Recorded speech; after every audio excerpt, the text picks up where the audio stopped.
Maaga bang umalis si Nanay Alma? Oo namalengke kasi si Nanay Alma. Pero pinagluto naman tayo ng almusal kaya kainin na natin. Sarap! Longganisa, tsaka itlog na maala. Ayan, kain. Sana nandito ngayon si Ate Bane. Paborito niya yan eh. Kumain ka na muna. Magpakabusog.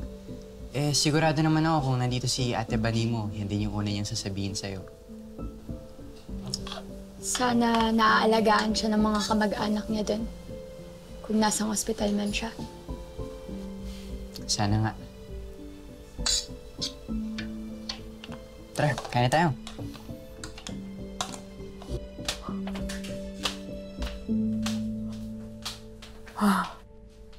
Wala bang kape dyan?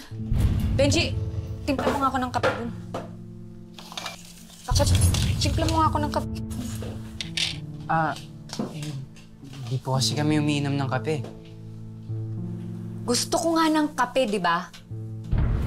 Wisit, makakain na nga. Ate Dolores, para po kasi sa amin yung niluto po ni Nanay Alma. Kanino bang bahay to? Ha? Sino bang nakikitira dito? Di ba kayo? Kaya kung anong nakikita ko sa lamesang to, kakainin ko. Ha? Naiintindihan nyo? Sige na, umalis na kayo. Nakakairita yung mga itsura nyo.